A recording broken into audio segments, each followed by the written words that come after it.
एक गांव में एक राजा था, ठीक है। उसने एक मंदिर बनवाया था, उसको मंदिर के लिए एक मूर्ति चाहिए थी।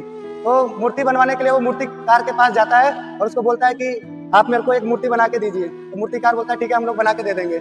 उसके बाद में मूर्तिकार क्या करता है, जाता है और जंगलों में और 2 पत्थर लेके आता है। फिर अगले दिन सुबह से वो मूर्ति बनाना चालू करता है। तो जब पहला पत्थर उठाता है, उसको छेनी हथौड़ी से मारता है, तो पहला पत्थर से आवाज आती है कि मुझे मत मारिए, बहुत ज्यादा दर्द हो रहा है मुझको, ठीक है। वो बोलता है मुझे छोड़ दो। वो कहता है मूर्तिकार कि थोड़ा सा और बर्दाश्त कर लीजिए, आप मूर्ति बन जाओगे, है ना।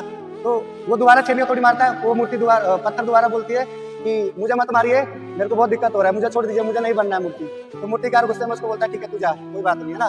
फिर मूर्तिकार दूसरे पत्थर को लेके आता है, फिर उसको ही छेनी हथौड़ी मारता है, दर्द उसको भी होता है। वो बोलता है कि मुझे दर्द हो रहा है, मुझे छोड़ दीजिए। मूर्तिकार उसको भी बोलता है कि आप लोग सहन करिए, थोड़ा सा सहन करोगे, मूर्ति बन जाएगी आपकी, है ना। तो वो मारता रहता है, वो सहता रहता है, बर्दाश्त करता रहता है, वो पीटता रहता है, दूसरा पत्थर बर्दाश्त करता रहता है। और एक दिन ऐसा आता है कि दूसरा पत्थर बर्दाश्त करते करते मूर्ति बन जाता है। तो राजा आता है, राजा बोलता है कि मेरी मूर्ति दीजिए।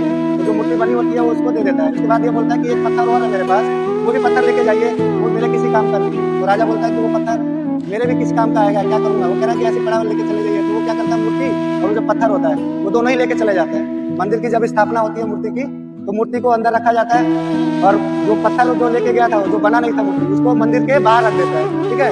तो जब अगले दिन से जब पूजा चालू होती है, तो लोग क्या करते हैं, मंदिर में जब आते हैं पूजा करने के लिए, तो नारियल पत्थर पे तोड़ते हैं, जो बाहर पत्थर रखा होता है उसमें पत्थर पे नारियल तोड़ते हैं और अंदर जाके पूजा करते हैं, है ना। तो बार बार हजारों लोग आते हैं, पत्थर बाहर पत्थर रखा था उसमें नारियल तोड़ते हैं और अंदर जाके पूजा करते हैं। और बाहर जो पत्थर था ना, वो बार बार रो रहा होता है, जब जब उसमें नारियल टूटता है वो रो रहा होता है। और अंदर जो मूर्ति बन चुकी थी, वो ये सारा तमाशा देखते हुए मुस्कुराती है, इतना हंसती है उस पत्थर को देखकर। तो उसके बाद में जब सब लोग चले जाते हैं, तो अंदर वाली मूर्ति कहती है कि अगर उस समय तुम थोड़ा सा बर्दाश्त कर लिए होते, तो आज मेरी जगह तुम होते, है ना। अब तुमने बर्दाश्त नहीं किया, इसलिए तुम बाहर हो, है ना। तो जीवन भी कुछ इसी तरीके से है। जब शुरुआती में आप लोग को मेहनत करने का मौका मिल रहा है, साल भर 6 महीना आप मेहनत करिए, दर्द होगा, दिक्कतें आएंगी बहुत ज्यादा आपकी लाइफ में, ठीक है। लेकिन वो उसको सहना है। अगर आप नहीं सहोगे तो जिंदगी भर उसकी तरफ पीटे जाओगे, है ना। तो वही मैं आपको बताना चाह रहा हूँ कि आप कुछ दिन मेहनत कर लीजिए, 6 महीना साल भर, जीवन भर आराम करेंगे। जैसे वो मूर्ति थी, कुछ दिन उसको कष्ट सहना पड़ा, लेकिन वो मूर्ति बन गई, जीवन भर उसकी पूजा हो रही थी, है ना। और एक ने नहीं सहा तो उसका क्या हुआ, जीवन भर पिटना पड़ा। तो वैसे ही जीवन भी है, थोड़ा सा शुरू में मेहनत करोगे आप लोग तो जीवन भर आराम रह जाएगा, ठीक है। और थोड़ा सा आराम करने के चक्कर में रहोगे, अभी सहोगे नहीं, तो हमेशा क्या होगा, आपको मुश्किलों का सामना करना पड़ेगा।